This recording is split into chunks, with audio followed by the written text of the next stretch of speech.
El filósofo griego Platón describió de manera precisa dicha civilización que, según le dijeron los sacerdotes egipcios, surcaban los mares miles de años antes, hasta que fue destruida por un terrible cataclismo.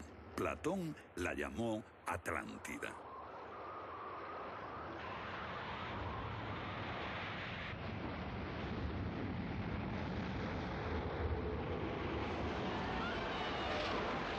La Atlántida, un terrible cataclismo. Sabemos de una catástrofe así por otro mito, el diluvio bíblico, Noé y su arca, un mito igualmente despreciado por los científicos.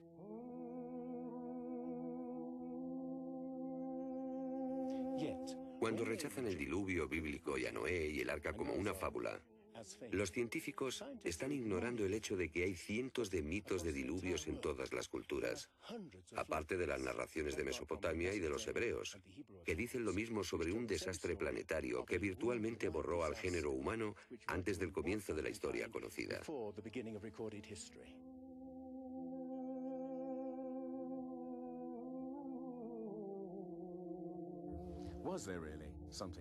¿Hubo realmente algo parecido a un diluvio? Y si así fue, ¿existió una civilización anterior a todas las otras? Digo una civilización, y no la Atlántida. Porque en cuanto se menciona la Atlántida, el científico exclama, «Oh, no», y deja de escucharnos.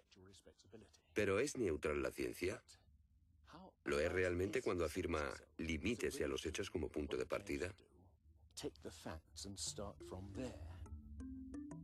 La ciencia ha tendido a centrarse más en teorías que en hechos. Una teoría surge para explicar unos hechos, pero otros se dejan de lado.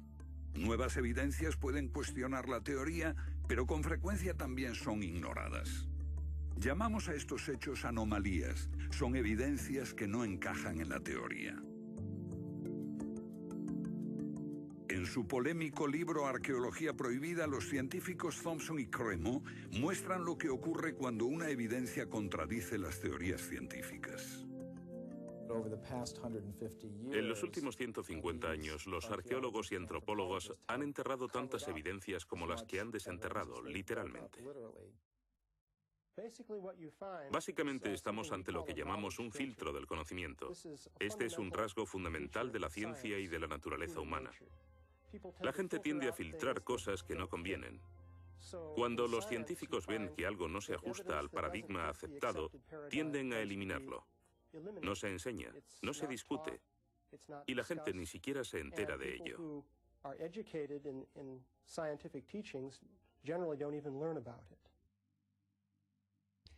Lo que estamos diciendo, por ejemplo, sucedió en Iaticlo, México, en 1996. Cuando la arqueóloga Janestine McIntyre amenazó con echar abajo la teoría convencional de que el ser humano es relativamente nuevo en la Tierra, que llegó a Siberia hace unos 30.000 años y en América hace unos 20.000 años. En México, la arqueóloga Stine McIntyre descubrió herramientas de piedra y huesos humanos y los sometió a una batería de pruebas científicas. En 1966 pensamos que era un yacimiento antiguo y creímos que tendría unos 20.000 años. En aquella época se pensó que era demasiado tiempo. Cuando lo datamos mediante una batería de métodos, supimos que tenía 250.000 años. Sinceramente, yo me hubiera sentido feliz con los 250.000 años. Fui ingenuo y pensé, bien, voy a dejar de pensar en las fechas. Tenemos la información. Hemos conseguido los hechos. Tomemos estos hechos y partamos de ahí. No me di cuenta de que arruinaría mi carrera por completo. Todas sus oportunidades profesionales se frustraron. El yacimiento fue cerrado, los permisos para investigar denegados sistemáticamente.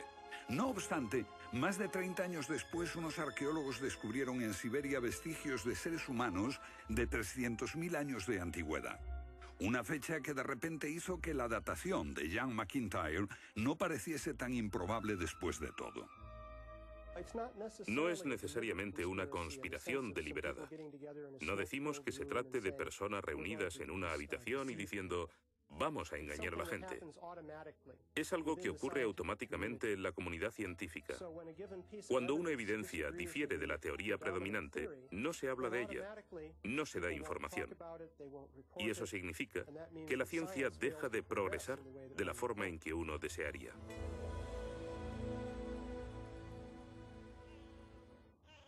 ¿La ciencia está pasando por alto evidencias de un pasado que hemos olvidado? ¿Pueden ser ciertos los mitos que nos hablan de la existencia en este planeta de civilizaciones que desaparecieron miles de años antes de que comenzase la historia registrada? Una nueva clase de investigadores está estudiando las anomalías que la ciencia tiende a descartar. Se plantean preguntas que pueden cambiar nuestro concepto sobre la historia humana. La fortaleza inca de Sacsayhuamán, de edad indeterminable y construida por gente que carecía de metales duros o de cemento, que no conocían la polea, ni la rueda, ni la grúa. Solo miren esta piedra. He contado 11 ángulos.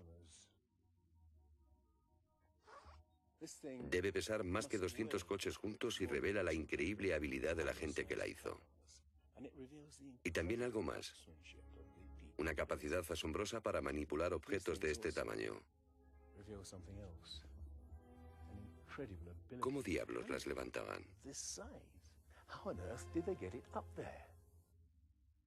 Bolivia. Las misteriosas ruinas de Tiahuanaco. La misma habilidad manual, una capacidad de construcción que resulta inexplicable. Las piedras están perfectamente ensambladas. Intentemos insertar una aguja en cualquier punto de las junturas. La aguja no entra.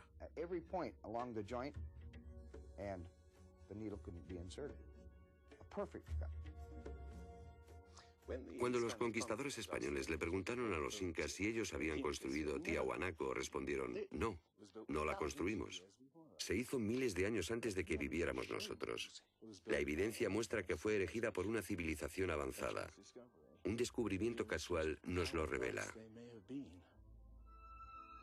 Los bloques de construcción de Tiahuanaco no están pegados con cemento. El que separa estas piedras descubre el inesperado brillo metálico que las mantiene unidas.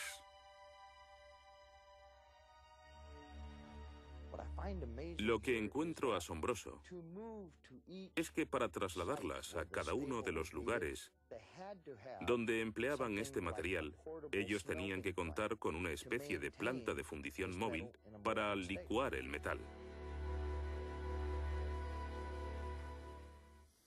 Y aquí hay un uso similar de tornillos metálicos y piedras finamente unidas, como esta en forma de L. Pero estamos en otro continente.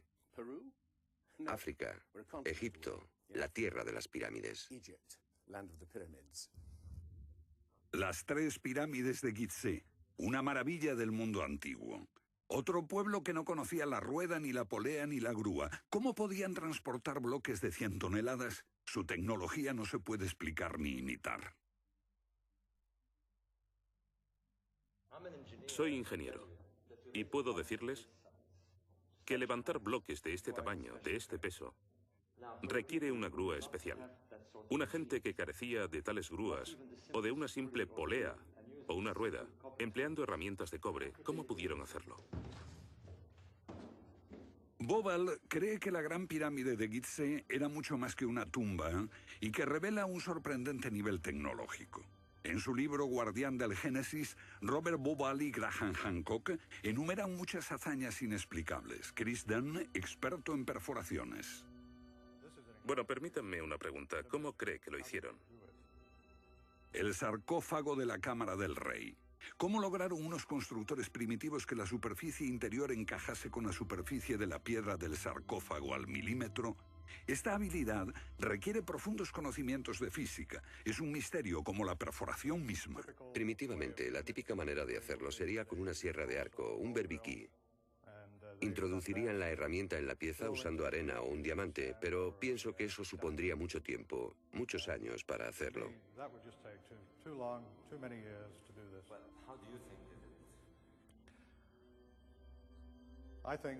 Creo que debieron haber usado herramientas más potentes.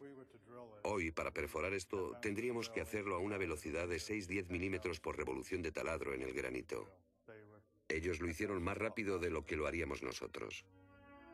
Más rápido, investigadores como Chris Dunn se preguntan acerca del propósito de emplear este raro instrumento en un friso oculto. Taladros superpotentes. Esto parece una conclusión precipitada. Los indicios de un taladro de alta velocidad se erigen en otro misterio sin resolver. Ahora miren esto. La increíble precisión de la mano de obra. La total suavidad de las paredes en esta supuesta tumba para bueyes sagrados. Y que implica un alto nivel de destreza. Por supuesto, eso podría explicarse en términos de cientos de obreros puliéndolas durante 10 años seguidos. Pero, si hablamos del misterio de los vasos egipcios, no como este vaso de arcilla que acabo de comprar, sino vasos hechos de alabastro, basalto e incluso diorita, que es la piedra más dura de todas.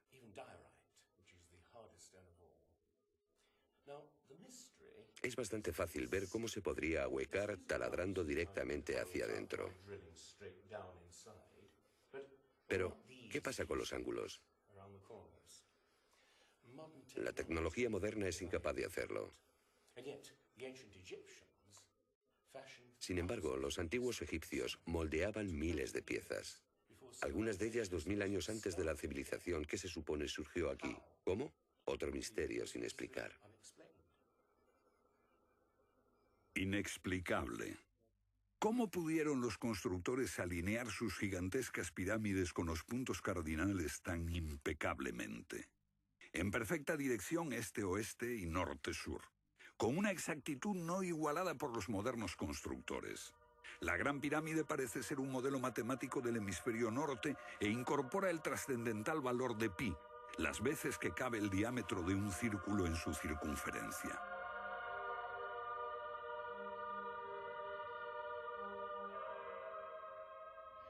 Está claro que lo que aquí tenemos es un avanzado sistema de matemáticas y tecnología, en un tiempo que no conocía su existencia. Para lograr estos resultados, los antiguos constructores tenían que usar un eclímetro de 52 grados. Cualquiera otro no valdría. Pero no solo los egipcios conocían el valor pi. Ese valor también está representado en la pendiente de esta pirámide y en el extraño ángulo que le dieron sus constructores, en Teotihuacán, México, el lugar que los indios llamaban Ciudad de los Dioses.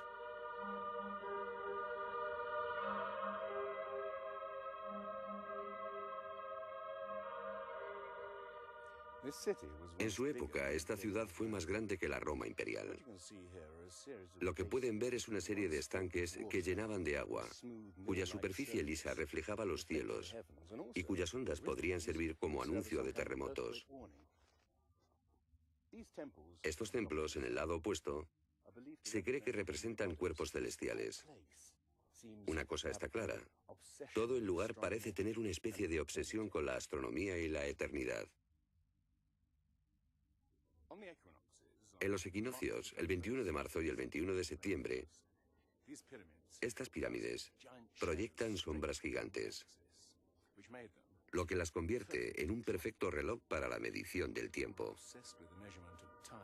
Como si proviniesen de una fuente común, las antiguas civilizaciones de todo el mundo exhiben un sofisticado conocimiento de los cielos que todavía nadie ha explicado. Fascinación por el sol, las estrellas.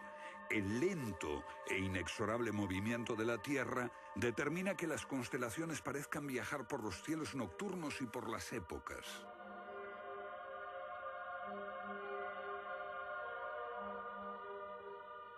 Según los estudiosos, los antiguos egipcios no tenían un gran conocimiento de la astronomía.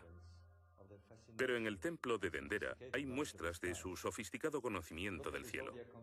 Miren las constelaciones del zodíaco: Leo, Tauro, Piscis. Y aquí, la constelación de Orión. Bauval cree que la astronomía es la llave de muchos misterios de las pirámides. Los antiguos egipcios veían en la constelación de Orión a su dios Osiris, señor de los muertos y la vida ultraterrena. Bobal halló el reflejo de ese dios en las pirámides de Gizeh.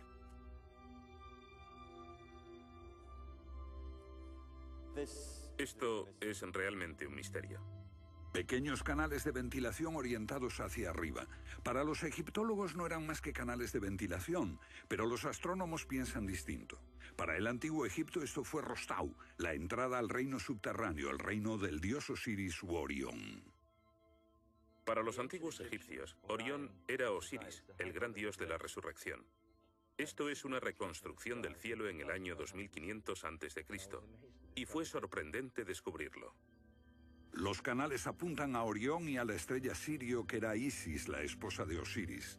En textos antiguos, Bobal descubrió que deben de haberle servido en una ceremonia secreta para la resurrección de los faraones muertos, que renacían como estrellas en la constelación de Orión. Uno de esos textos dice: «Oh rey, permite que atraviese el serpenteante canal, la Vía Láctea, hasta el punto donde está Orión». Bobal cree que Osiris tenía tal importancia que los constructores emplazaron las 3 pirámides de Gizeh para que fueran un reflejo terrestre de las 3 estrellas del cinturón de Orión. Esa correlación fue solo el comienzo. Bobal descubrió que los antiguos habían dado nombre de estrellas a otras 2 pirámides próximas. Esto le hizo entrever un plan más amplio y quedó perplejo. La constelación de Orión, el dios Osiris, estaba en el cielo y en la tierra.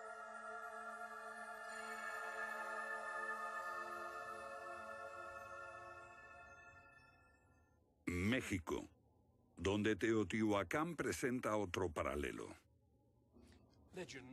Una leyenda la llama la ciudad de los dioses y sugiere que su propósito era convertir a los hombres en seres celestiales. Como ocurre en Egipto con las pirámides de Giza, los mitos hablan de la reencarnación en las estrellas. Ese es el secreto de Teotihuacán.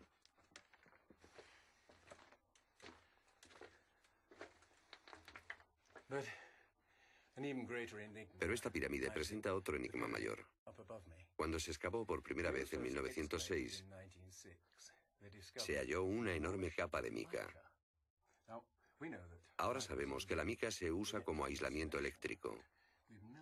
No tenemos idea de para qué la utilizaban ellos. Lo que resulta aún más extraño es que la mica procede de Brasil. Imaginemos el problema de trasladar toda esta mica a más de 2000 kilómetros de distancia. ¿Cómo? ¿Con qué finalidad? No tenemos ni idea. Tiahuanaco, Bolivia. Otra cultura perdida revela la misma fascinación por el sol y las estrellas. Hace 100 años, el arqueólogo boliviano Poznański observó que en el primer día de primavera el sol salía exactamente por el centro del templo. Fue el inicio de un gran descubrimiento. Poznański descubrió que este templo era un observatorio, un gran reloj para medir la progresión del sol. Y podemos utilizar ese alineamiento astronómico para datar el lugar. Durante el año el sol sale cada día por un punto diferente del horizonte. El primer día de primavera un observador vería salir el sol exactamente en el centro. Estudiando el esquema de Poznański, dedujimos que en los primeros días de invierno o de verano, el sol saldría por encima de las piedras angulares. Pero no fue así. Los arqueólogos actuales dicen que los constructores cometieron un error de cálculo. Después de observar la perfección con la que se construyó este sitio, con piedras de 100 toneladas, sugerir que los marcadores del solsticio están mal alineados me parece increíble. Neil Stide hizo una completa verificación de los cálculos de Poznański. Midiendo el ángulo de las piedras angulares y comparándolo con las posiciones actuales de salida del Sol, Poznański calculó que Tiahuanaco fue construida hace 17.000 años. En ese tiempo, la inclinación del eje de la Tierra era ligeramente distinta de lo que es hoy en día y el Sol habría salido directamente encima de las piedras angulares.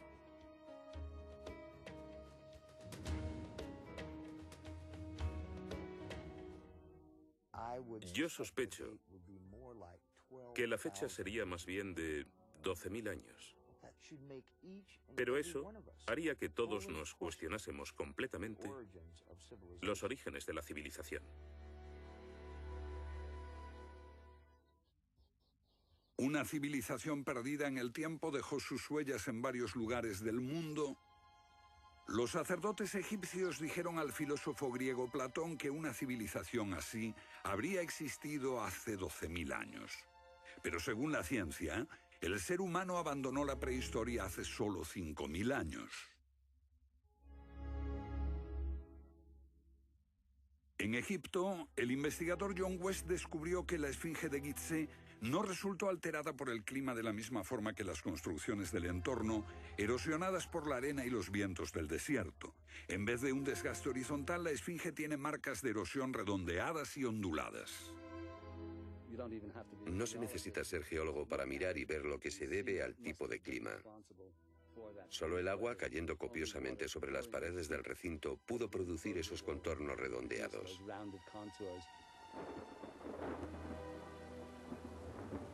¿Agua en el desierto del Sáhara? Ciertamente no en tiempos de los faraones. Para eso hay que trasladarse a finales de la era glaciar. Unos 10.500 años antes de Cristo, miles de años antes de que existiesen los faraones. ¿Pero por qué entonces la esfinge tiene cabeza de faraón?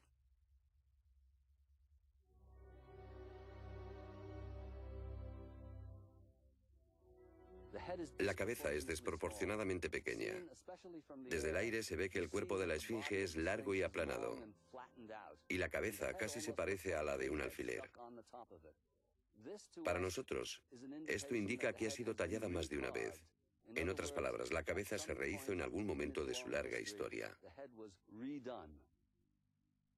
John West cree que la esfinge era originalmente un enorme león que un desconocido grupo de escultores modeló en la roca antes del 10.500 a.C.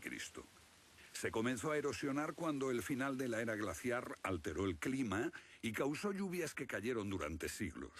Solo miles de años después, un faraón habría tallado la cabeza con su propia imagen. ¿Tiene la esfinge más del doble de la antigüedad que creíamos? La teoría fue ridiculizada por los egiptólogos, pero los geólogos les respondieron que los hechos estaban allí. Más extraño aún, según Robert Bauval, la evidencia astronómica sugiere que las pirámides de Gizeh parecen revelar esa increíble antigüedad. La disposición de Gizeh coincidía misteriosamente con la posición de Orión en el año 10.500 a.C., cuando la esfinge miraba hacia Leo, su propia imagen en los cielos. La puesta de Orión en esa fecha distante se correspondía exactamente con las tres pequeñas pirámides, y existen muchos otros hechos difíciles de entender.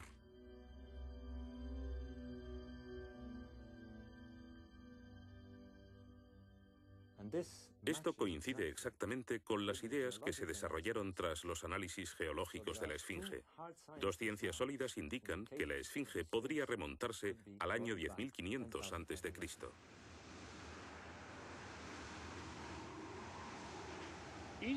Egipto sufrió unos cambios muy dramáticos a finales del período glaciar, especialmente en torno al 10.500 a.C., cuando unas impresionantes inundaciones cubrieron el terreno de aluvión y acabaron con el valle del Nilo y con el delta en general.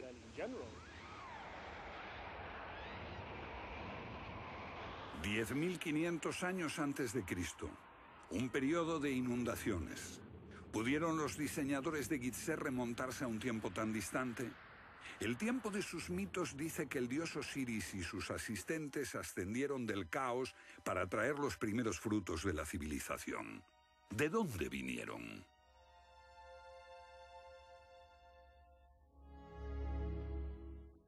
Un dios muy parecido fue el señor de la antigua Tiahuanaco en Bolivia. Aquí, en esta misteriosa ciudad de Tiahuanaco, era el dios que ellos adoraban.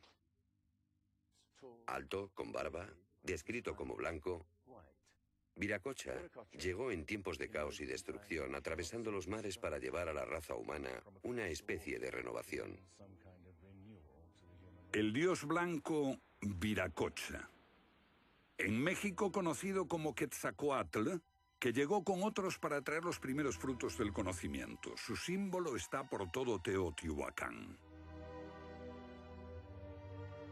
La serpiente emplumada, símbolo del enigmático dios Quetzalcóatl que llegó desde el este después de tremendos cataclismos para traer la civilización a esta parte del mundo.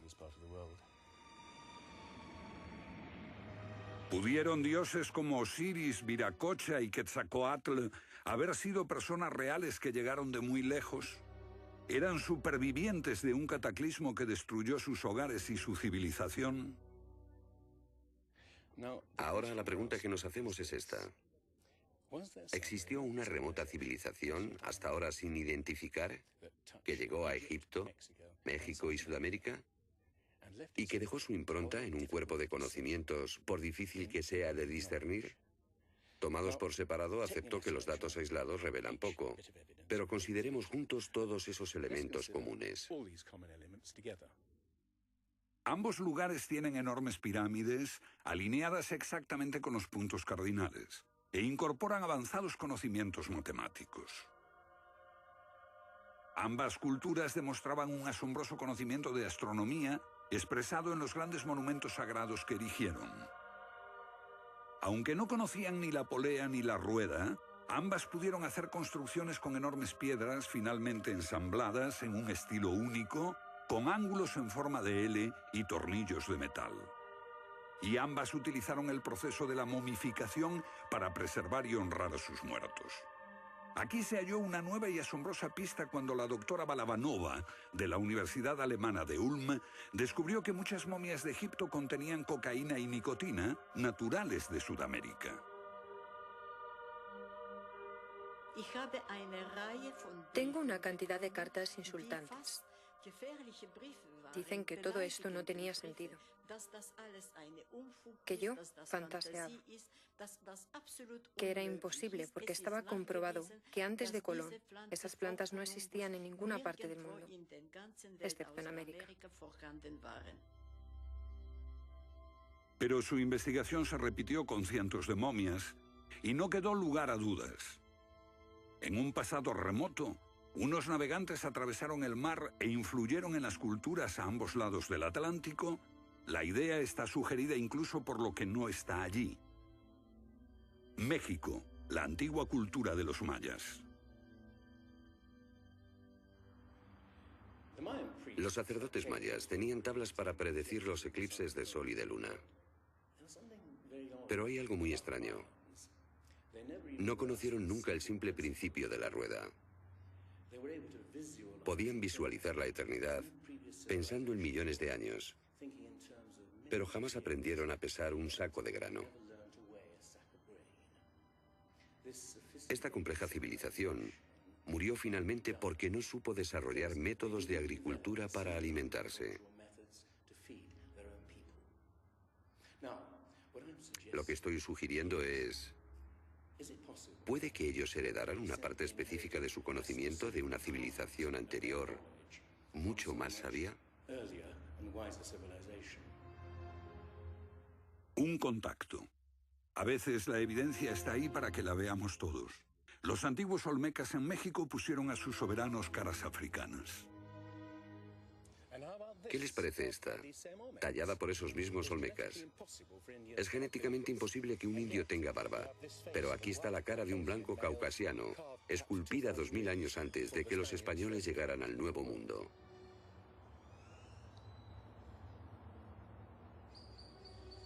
Caras de africanos y de caucasianos esculpidas muchos siglos antes de Colón. ¿De dónde vinieron? ¿Cómo llegaron aquí? ¿Cómo influyeron en la más antigua cultura de América Central, en la cultura madre de México? Lo que todos los arqueólogos saben es que de pronto se materializaron alrededor del 1500 a.C. Esta gente, cuya expresión característica era la de esculpir enormes caras de piedra, cabezas de caucasianos y africanos que parecen haber salido, no se sabe de dónde.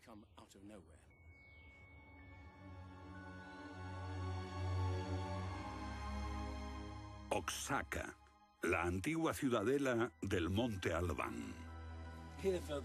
Aquí, en el sur de México, está el último testimonio de esos misteriosos hombres. Porque estas figuras esculpidas en piedra parecen corresponder a muertos en combate, desnudas, desamparadas, la mayoría castradas. Este puede reflejar el momento en que estos hombres desaparecieron de la historia.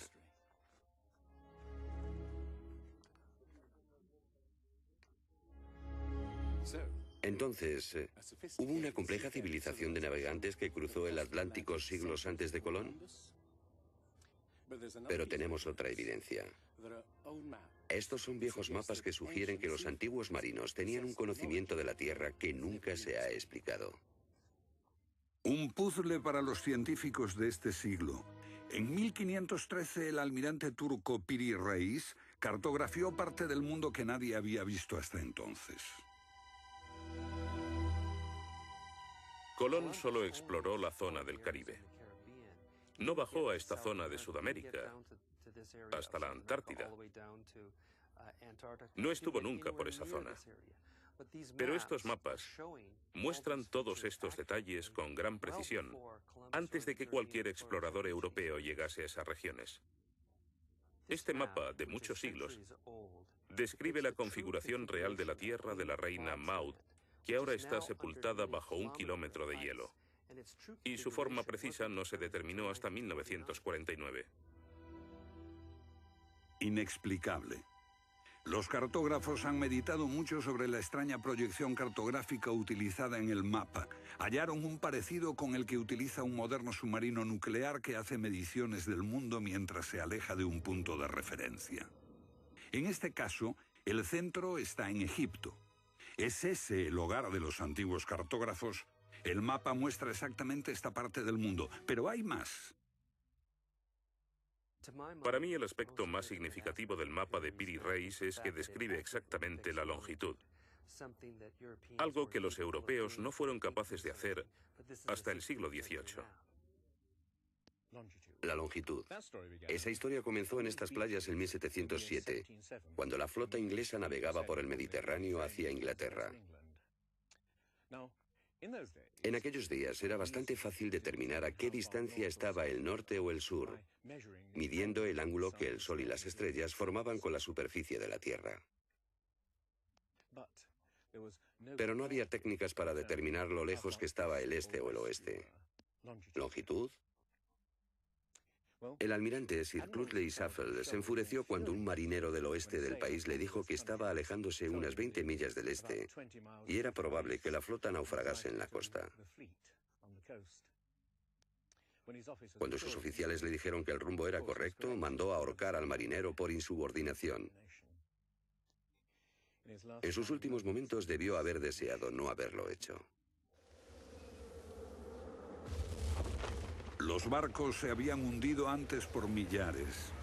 Pero entonces la pérdida de una flota entera promovió la búsqueda de un reloj preciso para calcular la longitud. Tuvieron que pasar 2 generaciones antes de que finalmente se consiguiese. No obstante, el mapa de Piri Reis ya mostraba un conocimiento de la longitud al menos 250 años antes. En el mapa de Piri Reis se menciona el hecho de que se trate de una recopilación de muchas otras cartografías. Son copias de copias de copias. La mayoría de quienes los han estudiado creen que esos mapas proceden de los tiempos de Alejandro Magno, pero son incluso mucho más antiguos. Mapas del mundo confeccionados antes de que supiésemos navegar por los océanos. Técnicas de construcción inexplicables, un complejo conocimiento de las matemáticas y la astronomía. Si existió una tecnología tan avanzada capaz de dar sus conocimientos a los constructores de la Esfinge y a los pueblos de los Andes y México, ¿qué pasó con ella?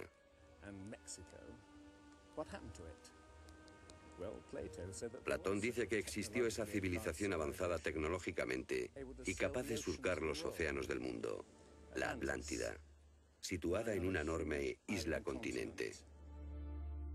Rechazando una civilización perdida, la ciencia niega también la idea de una catástrofe global que la destruyó. Pero Platón y la Biblia no son las únicas evidencias. El Popol Vuh, libro sagrado de los mayas, habla de enormes marejadas e inundaciones que azotaron el mundo durante meses.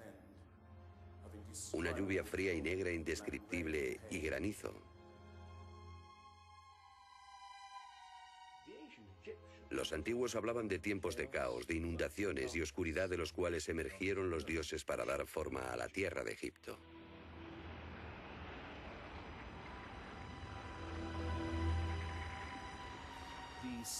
El disco solar de los aztecas se refiere a 4 ciclos de destrucción: por inundaciones, por fuego, por viento y por sangre y guerra.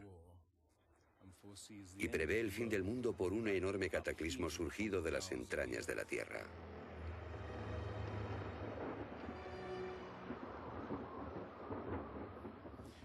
Otros mitos de la América antigua hablan de inundaciones apocalípticas y torrentes de fuego, de erupciones volcánicas y terremotos.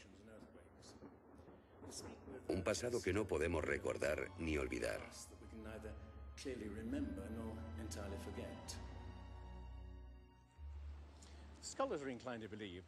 Los especialistas tienden a creer que el diluvio es una fantasía de los viejos poetas. Pero supongamos que los expertos se equivocan. Supongamos que una serie de terribles catástrofes naturales redujeron a nuestros ancestros a pequeños grupos que vivieron apartados y se esparcieron por todo el mundo. Lo que buscamos es una época que coincida perfectamente con los mitos, igual que el zapato encaja en el pie de Cenicienta. Una pista. La fosa de Alquitrán en La Brea, California. Una inmensa sepultura de millones de animales que hoy se ha convertido en atracción turística.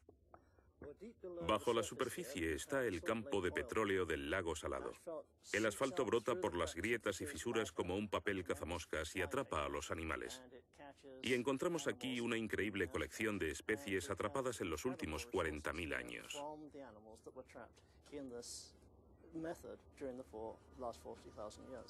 Esta fosa de Alquitrán puede leerse como un libro de tiempos remotos, cuando abundaban los animales y nosotros no los considerábamos como originarios de América.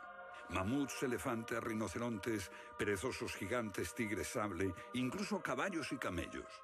Después, una tremenda catástrofe los barrió, al parecer en unas pocas décadas, en torno al 10.500 a.C., hace más de 12.000 años.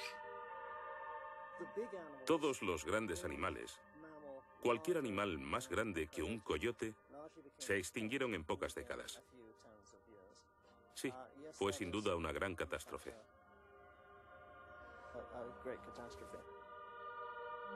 Un registro de la catástrofe. El fin de la era glaciar. En el 10.500 a.C., hace más de 12.000 años. Temperaturas que habían permanecido relativamente estables durante miles de años de pronto se elevaron. Un aumento de temperatura de más de 5 grados en un abrir y cerrar de ojos. Solo entre 3 a 10 años. Se trata del asombroso descubrimiento de unos científicos que perforaron la capa de hielo en Groenlandia para investigar los cambios en la atmósfera. El hielo de Groenlandia ha sido llamado por algunas personas la piedra roseta del clima, porque ver que el clima puede cambiar tan rápidamente es un enorme descubrimiento. Y este cambio ocurrió en un periodo de entre 3 años y una década. Hemos observado cambios espectaculares en la química de la Tierra.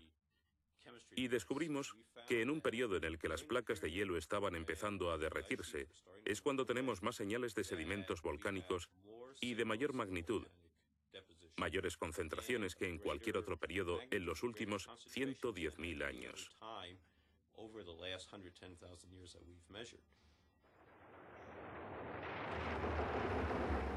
Un surgimiento de volcanes nunca visto, acompañado por desórdenes atmosféricos y gigantescas inundaciones.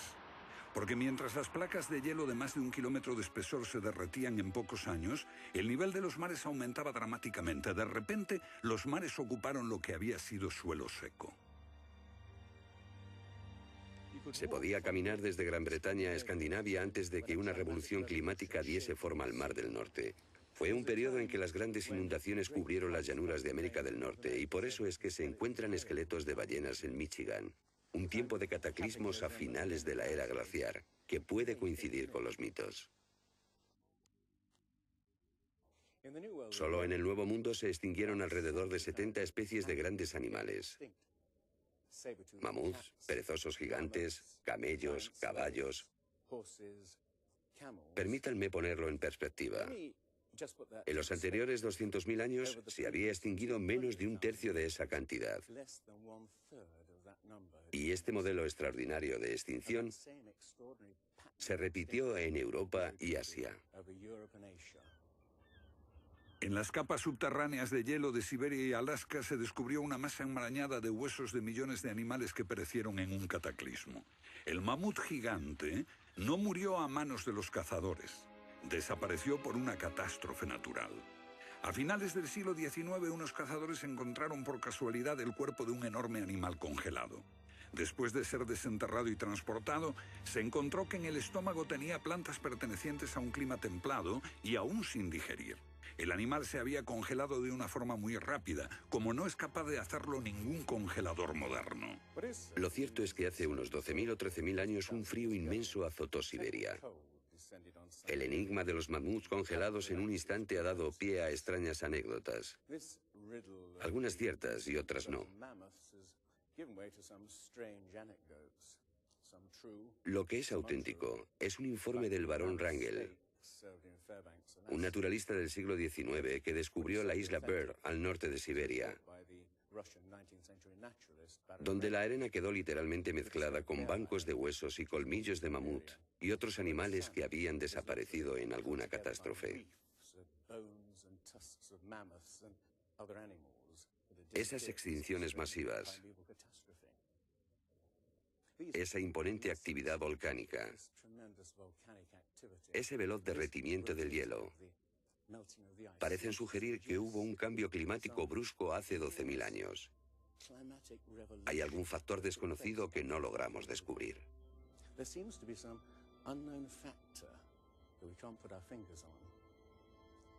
El fin de la era glaciar. ¿Qué provocó esa revolución? He aquí la gran cuestión. ¿Qué causó el cataclismo? Una de las mejores ideas la ha planteado Charles Hapgood. Él sugiere un desplazamiento repentino de la corteza terrestre. Toda la corteza de la Tierra es solo un tercio de un 1% de la masa terrestre. Como la piel de una naranja, si se suelta, se mueve. Más fina que una cáscara de huevo, la corteza de la Tierra queda apoyada en un interior líquido. La teoría imperante sobre la corteza terrestre es la de las placas tectónicas. Los continentes se separan lentamente durante cientos de millones de años, aunque la ciencia rechazó esa teoría durante más de medio siglo. Ahora niega también la idea de que la corteza pudo moverse en su conjunto y repentinamente. Pero un científico quedó hipnotizado por la idea. Se llamaba Albert Einstein.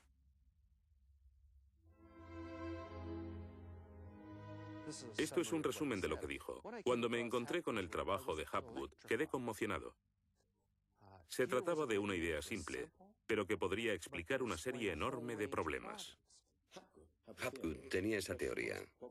La cuestión era cuál fue el mecanismo que puso en movimiento el gigantesco conjunto. Y fue Einstein quien planteó una sugerencia. La enorme cantidad de hielo que rodea a los polos puede tener 3 kilómetros de espesor. Esos incontables miles de millones de toneladas de hielo, si se formaran de un modo desproporcionado, harían que toda la Tierra se sacudiese como una rueda, con un enorme peso colocado en su borde. Esta vibración bastaría para hacer que la corteza de la Tierra se moviese súbitamente. Hace 55.000 años el Polo Norte estaba cerca de Europa, pero de pronto se desplazó hacia la bahía de Hudson, en Canadá. Y en torno al año 12.500 a.C. se volvió a mover casi 2.000 millas hasta donde está actualmente. O es mejor decir que las tierras y los mares atravesaron el polo, impulsados por un repentino desplazamiento de la corteza terrestre. De ser así, esta es una de las cosas que habrían ocurrido al final de la era glaciar. El desplazamiento impulsó a América fuera de la zona polar. El mar en el norte se congeló con una fina capa de solo unos metros de espesor. La inmensa vieja capa de hielo de Norteamérica, con más de 1,5 kilómetros de grosor, se derritió rápidamente en pocos años. Ahora, lo que es muy interesante de la teoría de Hapgood y Stein es que también explica bastante bien algunos otros mitos, independientemente del diluvio. Hay mitos sobre tremendos terremotos, catástrofes volcánicas, lluvias negras cayendo del cielo, congelación repentina, congelación del suelo. Y podemos ver que un ejemplo de esto es precisamente lo que pudo pasar si la corteza terrestre se desplazó. Con bastante rapidez, las áreas que antes habían estado congeladas pasarían a ser zonas cálidas, y así se explicarían hechos como el rápido congelamiento de los mamuts en Siberia. Si el desplazamiento de la corteza terrestre causó el diluvio que aniquiló una civilización, ¿dónde estaba esa civilización? Algunos investigadores creen haberla hallado en la isla griega de Santorini, que fue devastada por una terrible erupción, o en la antigua Troya, o en la isla alemana de Heligoland, casi arrastrada hacia el Mar del Norte. Pero no se ha encontrado nada. Y es precisamente este problema lo que ha hecho descartar la Atlántida de Platón como una propuesta seria. Veamos. Los oceanógrafos han cartografiado los suelos oceánicos y sencillamente no hay ningún continente perdido. ¿O sí? Platón describe la Atlántida como una vasta isla-continente con montañas, situada en medio del océano. Y el océano, por supuesto, es el océano que rodea toda la Tierra. Fue más tarde que comenzamos a dividir el océano en diferentes partes, llamándolo Atlántico, Pacífico, etc. En realidad el mundo tiene un solo océano.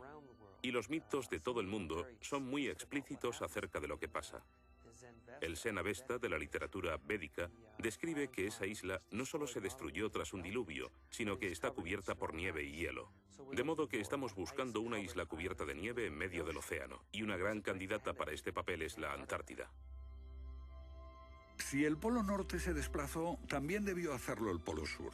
Flengad cree que hace 12.000 años una parte de la Antártida permanecía en zonas templadas y pudo haber albergado una civilización que desapareció cuando el continente se convirtió en el Polo Sur.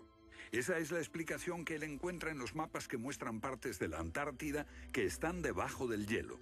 El almirante turco Piri Reis demuestra un conocimiento de la Antártida que no debería de tener. Tras examinarlos, especialistas en cartografía de la Armada y de las Fuerzas Aéreas nos dicen: hemos hecho comparaciones de picos salientes y de montañas. Hemos descubierto que coinciden de forma asombrosa. Lo que debemos enfatizar es que no estamos hablando de un mapa, el mapa de Piri Reis, que podría cuestionarse. Estamos hablando literalmente de docenas de mapas. Por ejemplo, el mapa Phineus de la Antártida es sumamente preciso en cuanto a la configuración, mostrando sistemas fluviales que existieron allí, pero que no se conocían en el siglo XVI. La Antártida no fue descubierta hasta cerca del año 1800. Entonces, ¿cómo pudieron los cartógrafos europeos representarla? Solo, cree Flengad, si ellos la copiaron de copias de otras copias de mapas que se remontan milenios atrás. Hace solo unos 25 años supimos que bajo la capa de la Antártida existían unas islas, un continente bajo un océano helado. Sin embargo, esa información ya estaba aquí, en este mapa. Estas islas de aquí corresponden a este área, y el modelo de nevadas aquí es muy intenso. Nada aquí. Estas islas debajo de este punto se podrían haber unido entre ellas antes de unirse a la tierra firme. Así, lo que se describe aquí es algo que yo creo que verdaderamente ocurrió en torno al 8000 a.C. Puede que en el 6000 a.C. a lo sumo. No hay forma de saber cómo lo consiguieron, a menos que postulemos la existencia de una civilización con habilidades para la navegación y la confección de mapas que solo se reinventaron en nuestro tiempo.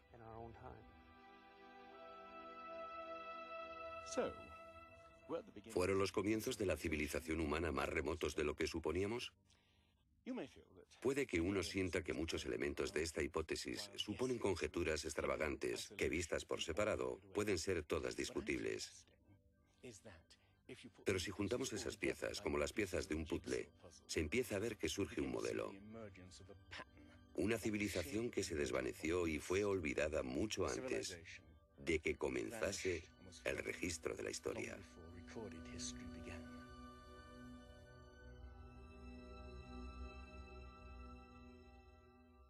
Lo desearía.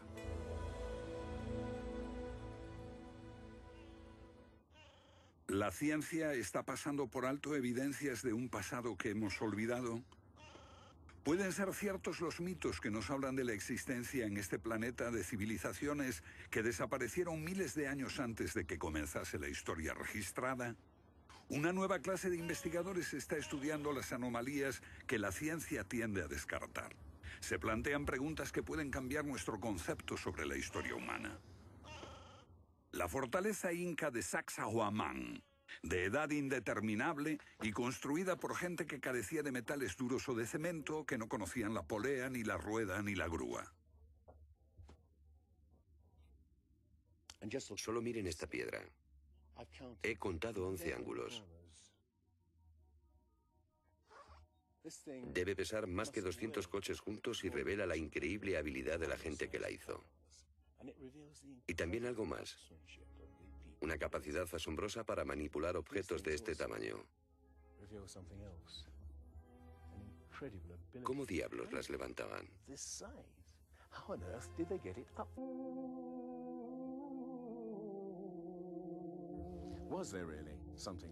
¿Hubo realmente algo parecido a un diluvio? Y si así fue, ¿existió una civilización anterior a todas las otras? Digo, una civilización, y no la Atlántida. Porque en cuanto se menciona la Atlántida, el científico exclama, «Oh, no», y deja de escucharnos. ¿Pero es neutral la ciencia? ¿Lo es realmente cuando afirma «limítese a los hechos como punto de partida»? La ciencia ha tendido a centrarse más en teorías que en hechos. Una teoría surge para explicar unos hechos, pero otros se dejan de lado. Nuevas evidencias pueden cuestionar la teoría, pero con frecuencia también son ignoradas. Llamamos a estos hechos anomalías. Son evidencias que no encajan en la teoría. En su polémico libro Arqueología Prohibida, los científicos Thompson y Cremo muestran lo que ocurre cuando una evidencia contradice las teorías científicas. En los últimos 150 años, los arqueólogos y antropólogos han enterrado tantas evidencias como las que han desenterrado, literalmente. Básicamente estamos ante lo que llamamos un filtro del conocimiento. Este es un rasgo fundamental de la ciencia y de la naturaleza humana. La gente tiende a filtrar cosas que no convienen. Cuando los científicos ven que algo no se ajusta al paradigma aceptado, tienden a eliminarlo. No se enseña, no se discute, y la gente ni siquiera se entera de ello.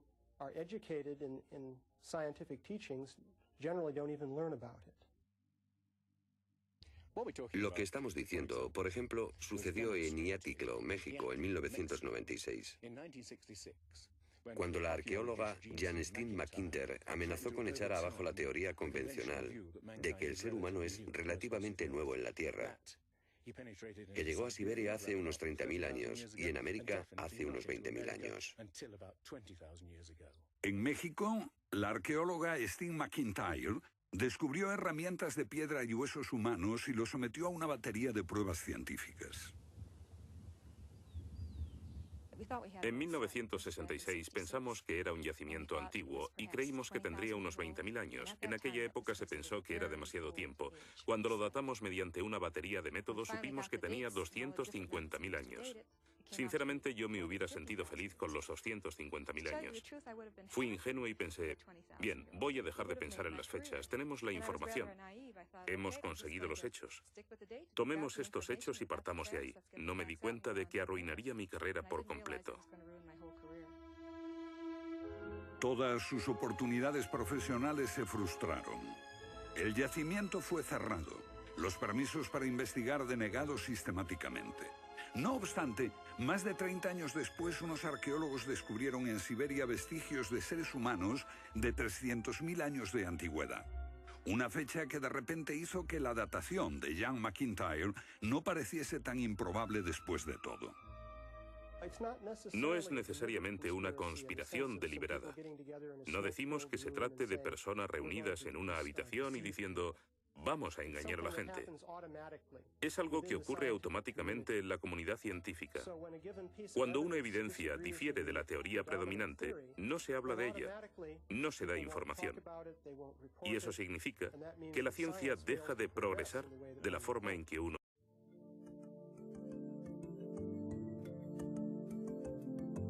El filósofo griego Platón describió de manera precisa dicha civilización que, según le dijeron los sacerdotes egipcios, surcaban los mares miles de años antes, hasta que fue destruida por un terrible cataclismo.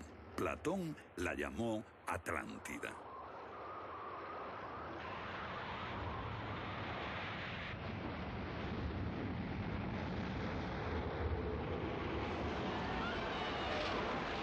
La Atlántida. Un terrible cataclismo. Sabemos de una catástrofe así por otro mito, el diluvio bíblico, Noé y su arca, un mito igualmente despreciado por los científicos.